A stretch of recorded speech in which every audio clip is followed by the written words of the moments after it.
आपका स्वागत है अपने इस YouTube channel CBSE and UP classes में। आज हम अपने इस वीडियो में क्लास 10th के फिजिक्स के उन सभी इंपॉर्टेंट टॉपिक को कवर करेंगे, चाहे वो यूपी बोर्ड हो या CBSE बोर्ड, जिनकी इस बार बोर्ड में आने की प्रोबेबिलिटी सबसे अधिक है। तो हमने एक प्रण लिया है, जब तक तोड़ेंगे नहीं तब तक छोड़ेंगे नहीं। तो हमने इसी उद्देश्य से क्लास 12th के 2 पार्ट में हमने फिजिक्स के सभी इंपॉर्टेंट टॉपिक कवर कर लिए। आज अब बारी क्लास 10th की। क्लास 10th के फिजिक्स की सभी इंपॉर्टेंट टॉपिक इसमें हम कवर कर लेंगे। तो सबसे पहले चलिए चालू करते हैं चैप्टर नंबर 1। फिजिक्स का चैप्टर नंबर 1 अगर बात करें तो चैप्टर का आपके नाम है इलेक्ट्रिसिटी, कहते हैं वैद्युत धारा, इलेक्ट्रिसिटी। जब इलेक्ट्रिसिटी की बात करते हैं, इसमें सबसे इंपॉर्टेंट टॉपिक जो है हमारा, उसको हम एक सीरियल वाइज पढ़ लेंगे। सबसे पहले अगर हम बात करें तो सबसे पहला अपना इंपॉर्टेंट टॉपिक है, काफ़ी बार पूछा जा चुका है, definition of potential. Definition of potential and potential difference. Hindi में बोलो तो विभव एवं विभवांतर, विभव एवं विभवांतर, ये आप डिफिनेशन इसको देख लीजिएगा। डेल्टा भी विभव या फिर विभवांतर, दोनों में से डिफिनेशन आ सकती है। इसके बाद हम आगे बढ़ते हैं, अपना अगला इंपॉर्टेंट टॉपिक है ओम्स लॉ। ओम्स लॉ बहुत इंपॉर्टेंट टॉपिक है। ओम्स लॉ काफ़ी बार एग्जाम में पूछा जा चुका है, CBSE बोर्ड यूपी बोर्ड दोनों के एग्जाम में बहुत बार रिपीटेटिव क्वेश्चन ओम्स लॉ से बने हैं।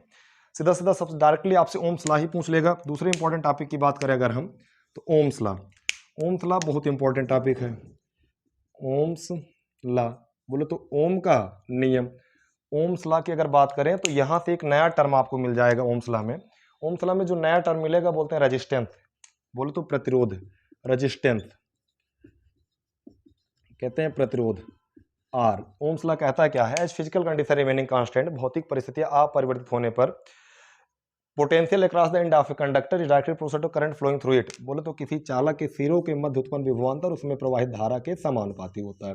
यहाँ से मिल जाएगा V equal to R I, जहाँ पे आर क्या है आपका रेजिस्टेंस। आर क्या भैया, रेजिस्टेंस। तो ये ध्यान दे लीजिएगा।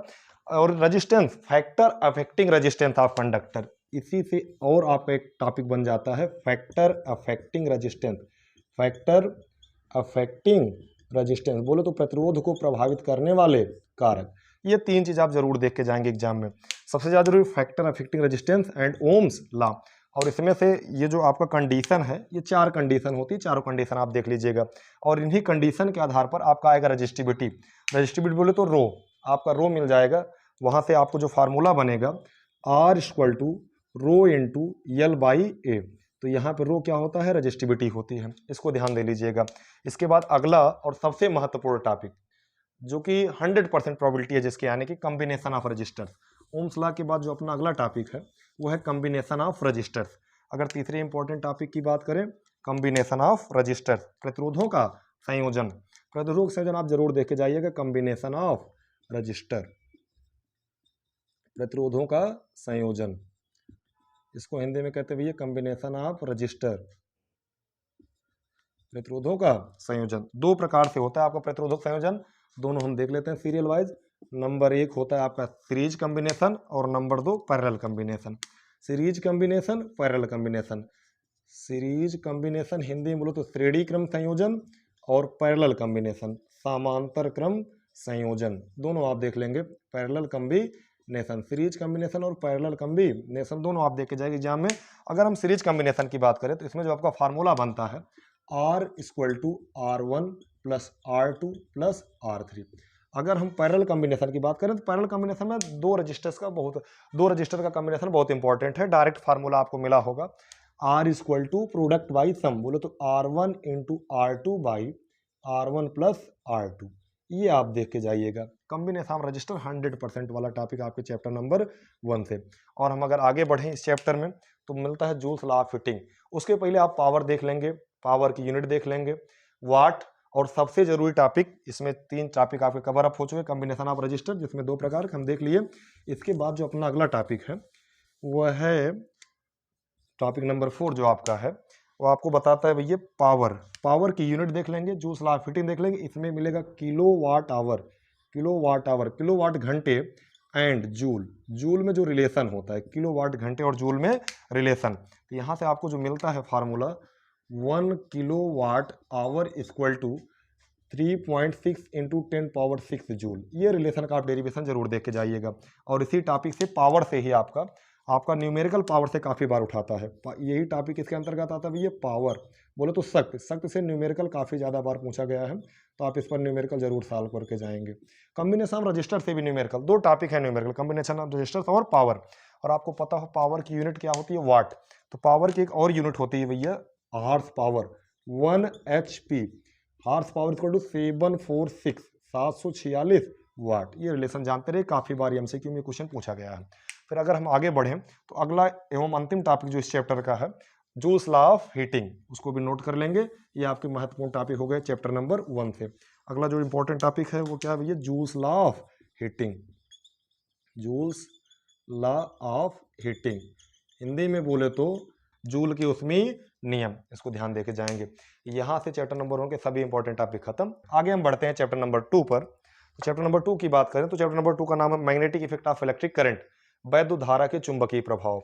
Magnetic effect of electric current, chapter 2 magnetic effect of electric current, Hindi में बोलो वैद्युत धारा के चुंबकीय प्रभाव। अगर वैद्युत धारा के चुंबकीय प्रभाव की बात करें तो सबसे पहला और बहुत इंपॉर्टेंट टॉपिक है properties of magnetic field. Properties of magnetic field बोले तो चुंबकीय क्षेत्र रेखाओं के गुणधर्म, प्रॉपर्टीज ऑफ मैग्नेटिक फील्ड, चुंबकीय क्षेत्र रेखाओं के गुणधर्म। मैग्नेटिक फील्ड लाइंस बोलते हैं, मैग्नेटिक फील्ड लाइंस, चुंबकीय बल रेखाएं अथवा चुंबकीय क्षेत्र रेखाओं के गुणधर्म। अब इसमें सबसे जरूरी प्रॉपर्टी कौन सी है, magnetic field lines never intersect each other. Hindi बोलो तो चुंबकीय क्षेत्र रेखाएं कभी एक दूसरे को प्रतिच्छेदित नहीं करती हैं। बहुत ज्यादा बार, काफी ज्यादा बार ये क्वेश्चन आया 2 नंबर में, क्यों नहीं करती हैं, क्योंकि अगर वो प्रतिच्छेदित करेंगे तो उनके प्रतिच्छेदन बिंदु पर 2 स्पर्श रेखाएं खींची जा सकती हैं जो कि 2 दिशाएं प्रस्तुत करेंगे, और यह असंभव है, because if they intersect at the point of intersection 2 tangents can be drawn which show 2 direction which is not possible. पहला important topic property of magnetic field. अगर दूसरे इंपॉर्टेंट टॉपिक इस चैप्टर से बात करें तो दूसरे इंपॉर्टेंट टॉपिक अगर हम बात करते हैं तो factor affecting magnetic field, factor affecting magnetic field बोलो तो बी वेक्टर। मैग्नेटिक फील्ड को प्रभावित करने वाले कारक, ये कहाँ से मिलता है, मिलता है आपको बायो-सेवार्ट के नियम से। बायो-सेवार्ट का नियम क्या बोलता है, B equal to mu naught upon 4 pi IDL sine theta by R square. यहाँ पे कौन कौन से फैक्टर हो जाएंगे, I current, DL length, sine theta angle, और R जो क्या है आपके दूरी है जहां से आप मैग्नेटिक फील्ड निकाल रहे हैं। इसको भी देख लेंगे, फैक्टर ऑफ मैग्नेटिक फील्ड।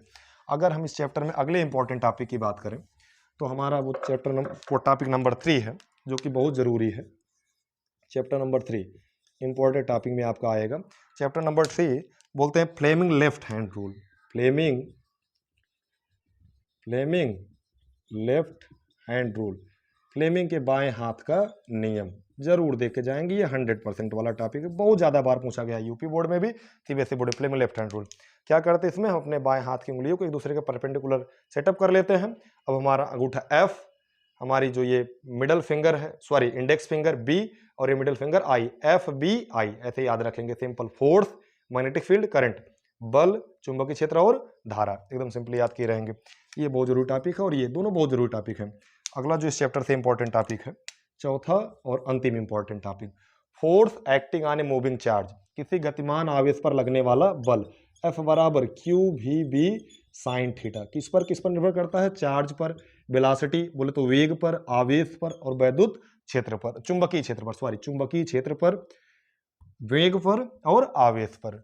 ये क्या हो गया आपका बल हो गया, कौन सा बल भैया, मैग्नेटिक फोर्स, किसके कारण, due to a moving charge. और इसी प्रकार का एक फोर्स और आता है भैया, दूसरा है force due to a current current conductor, किसी धारावाहिक तार के कारण उत्पन्न चुंबकीय बल आता कितना है, F बराबर IBL साइन थीटा, जहां पे I क्या है करंट, B क्या है मैग्नेटिक फील्ड, L क्या है लेंथ ऑफ द वायर। हाँ कि जरूर जानते रहिएगा आप, मैग्नेटिक फील्ड का मात्रा क्या होता है, टेस्ला होता है। क्या होता है भैया, टेस्ला। और इसके अलावा क्या होता है, weber per meter square, weber per meter square. और एक और मात्रक होता है newton ampere per meter, newton ampere meter. एकदम सिंपल सी ये 3 मात्रक आप ध्यान में रखे रहेंगे। यहाँ से अपने 2 चैप्टर हम फिजिक्स के कवर कर चुके हैं। Chapter number 1 electricity, chapter number 2 magnetic effect of electric current. अब आगे हम बढ़ते हैं चैप्टर नंबर 3 पर, जो कि है आपका रिफ्लेक्शन एंड रिफ्रैक्शन। एकदम आप जम के तैयारी करते रहिए, हमारा पूरा साथ है आपको, बहुत बेहतर आप करेंगे बोर्ड में। कितने, राह के पत्थर को चकनाचूर होना चाहिए, वार चाहे एक हो भरपूर होना चाहिए, सिर्फ इतना ही नहीं वो हार अपनी मान ले, सिर्फ इतना ही नहीं वो हार अपनी मान ले, वो हमारे सामने मजबूर होना चाहिए। चलिए बढ़ते हैं अगले चैप्टर पे अपने, चैप्टर नंबर 3 जो आपका है रिफ्लेक्शन एंड रिफ्रैक्शन, बोलते हैं परावर्तन एवं अपवर्तन। बहुत सिंपल सा चैप्टर है, कॉन्सेप्चुअल चैप्टर, आप समझ लेंगे। Chapter number 3 reflection and refraction, बोलते हैं परावर्तन एवं अपवर्तन, रिफ्रैक्शन एंड रिफ्रैक्शन, परावर्तन एवं अपवर्तन। एकदम सिंपली देखेंगे हम भैया परावर्तन अपवर्तन। इसमें सबसे पहला और सबसे इंपॉर्टेंट टॉपिक आपसे काफी ज्यादा बार पूछा गया है थ्योरी में, जैसे अगर आप बात करें तो what is the focus of plane mirror, समतल दर्पण फोकस दूरी अनंत होती है, जानते रहिएगा। में एमसीक्यू में बहुविकल्प क्वेश्चन पूछा जाता है। अब इसमें सबसे पहला जरूरी टॉपिक है क्या भैया, image formation, image formation by concave mirror, Hindi में बोले तो अवतल दर्पण द्वारा प्रतिबिंब का बनना। आप किरण आरेख रे डायग्राम जरूर सीख लेंगे अवतल दर्पण द्वारा प्रतिबिंब के बनने की। और इसके बाद इसके अगले टॉपिक अगर हम बात करें मिरर्स फार्मूला, मिरर्स फार्मूला, इस पर न्यूमेरिकल पक्का पूछेगा। ये न्यूमेरिकल 100% वाले हैं मिरर्स फार्मूले पर। इसमें मिरर्स फार्मूला क्या होता है हम जानते हैं, क्या होता है 1/f, 1/f equal to 1/v plus 1/u। और इसके साथ साथ मैग्नीफिकेशन का फार्मूला जानते रहिए, m बराबर -v/u, और फार्मूला होता है भैया hi/ho, height of image by height of object. ये देख लेंगे आप अच्छी तरीके से मिरर्स फार्मूला। अब हम आगे बढ़ते हैं तो अगला टॉपिक और यूजेज, आप कनकेव मिरर कन्वेक्स मिरर दोनों की यूजेज आप देख लेंगे। अगर अगले इंपॉर्टेंट टॉपिक की बात करें तो Snell's law, laws of refraction आप देख लेंगे, और उसमें सबसे जरूरी स्नेल्स लॉ, बोलते हैं स्नेल का नियम। जब हम स्नेल के नियम की बात कहते हैं, ये क्या कहता है, sine i by sine r equal to mu, sine i by sine r equal to mu, mu r n, n क्या रिफ्रैक्टिव इंडेक्स, बोलते हैं अपवर्तनांक, साइन आई बटे साइन आर बराबर क्या होता है भैया, एन, एन बोले तो अपवर्तनांक। इसमें सबसे जरूरी टॉपिक ये अपवर्तनांक, ये शब्द, इस पर काफी ज्यादा बार न्यूमेरिकल पूछा जा चुका है। आपको ऐसा फार्मूला बता रहे हैं, किसी भी प्रकार का न्यूमेरिकल आएगा, चाहे वो स्पीड पर हो, वेवलेंथ पर हो, या फिर रिफ्रैक्टिव इंडेक्स पर हो, आसानी से आप हल कर ले जाएंगे। फार्मूला क्या है, refractive index of second with respect to first medium is equal to, होता क्या भैया, एकदम सिंपली हम देखेंगे, ये इक्वल टू होता जब हम रिफ्रैक्टिव इंडेक्स में टर्म करेंगे, जिसके रिस्पेक्ट करें वो हमेशा जाता है नीचे, तो n1 n2 by n1। Speed के टर्म में करें तो जो पहले वो पहले, जो बाद में वो बाद में, एकदम सिंपल से याद कर लीजिएगा आप, v1 बाई v2, वेवलेंथ के टर्म में λ1 बाई λ2। ये फार्मूले से आप कोई सा भी क्वेश्चन लगा सकते हैं, केवल ध्यान दे रहे किसके सापेक्ष किसका निकालना है, पहले के सापेक्ष दूसरे माध्यम का अपवर्तनांक। क्लियर।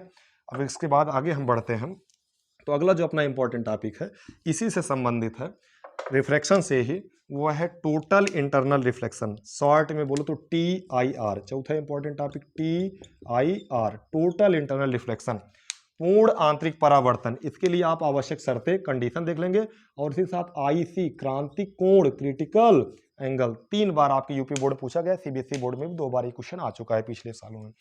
तो ये इतना खत्म करने के बाद जब हम आगे बढ़ते हैं तो अपना आता है लेंस, क्या आता है भैया, TIR आप देख लीजिएगा। चौथे इंपॉर्टेंट टॉपिक अगर हम बात करें तो चौथा हमारा इंपॉर्टेंट टॉपिक है आपका लेंस है। तो लेंस में focus, primary focus, secondary focus, प्राथमिक फोकस और द्वितीयक फोकस, दोनों की आप डिफरेंशन देख लेंगे सिंपली। आगे बढ़ते हैं, जो आपका बहुत बार क्वेश्चन पूछा जा चुका है वो क्या है भैया, image formation by, image formation by concave lens, sorry convex lens, उत्तल दर्पण द्वारा प्रतिबिंब बनने के आरेख आप देख लीजिएगा। और लेंस पर फार्मूला, लेंस फार्मूले पर न्यूमेरिकल, बोलो तो जो लेंस का फार्मूला होता है, क्या होता है भैया लेंस का फार्मूला, आप सभी को पता होगा। लेंस फार्मूला एकदम simple, 1/f equal to 1/v minus 1/u। इस पर न्यूमेरिकल आप आसानी से देख लीजिएगा, न्यूमेरिकल आने के पूरे चांसेज हैं। और इसके मैग्नीफिकेशन की लेंस की अगर बात करें तो लेंस का मैग्नीफिकेशन जो आपका होता है m इक्वल टू v/u और hi/ho, सिंपली वो देख लेंगे। अगले एवं अंतिम इंपॉर्टेंट टॉपिक की बात करें अगर इस चैप्टर से, चैप्टर नंबर 5 से, क्या है भैया, power of lenses, power of lenses, बोलो तो लेंस की क्षमता, power of lens, power of lens, lens की क्षमता। लेंस की क्षमता की अगर हम बात करेंगे तो पावर का फार्मूला होता है P equal to 1/f, P equal to 1/f।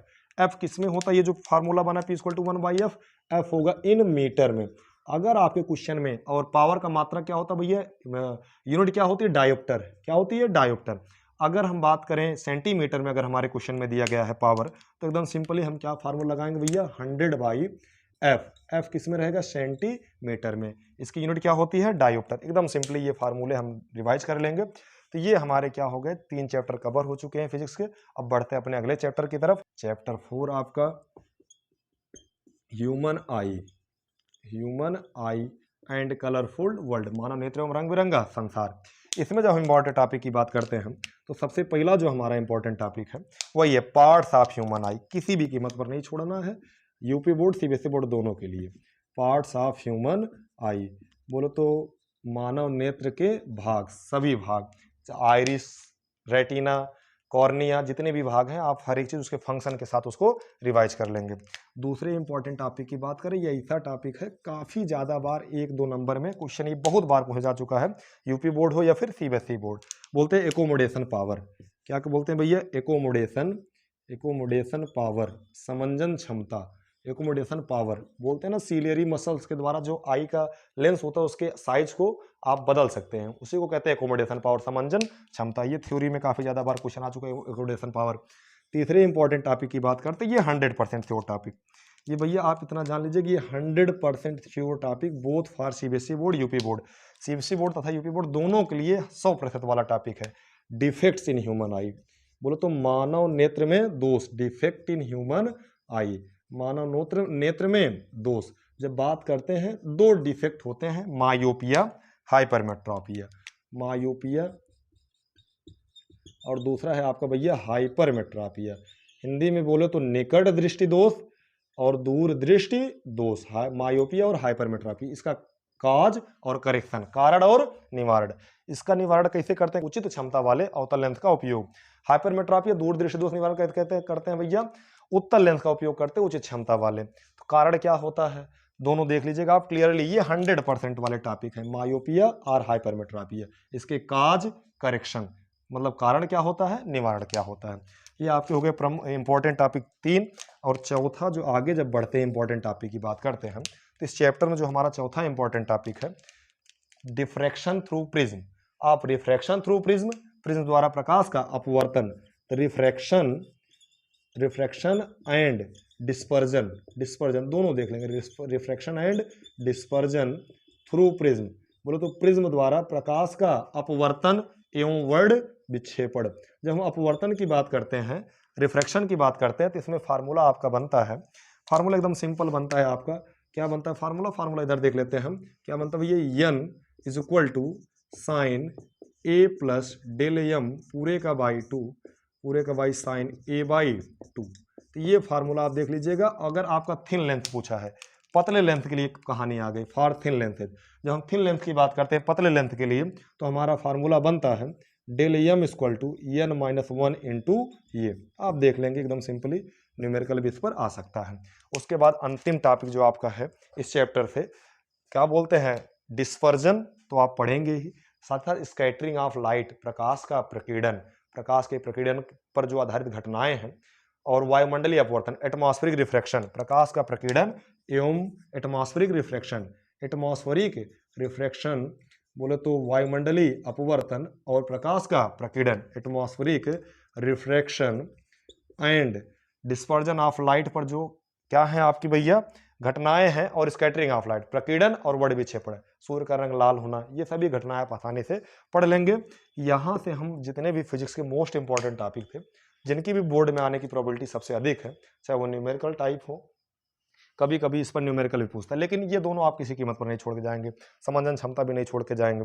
तो इस वीडियो में हम वो सभी टॉपिक कवर कर लिए जिनकी प्रोबेबिलिटी सबसे अधिक है। वो आप केवल जोर लगाइए और एकदम बेहतरीन करिए।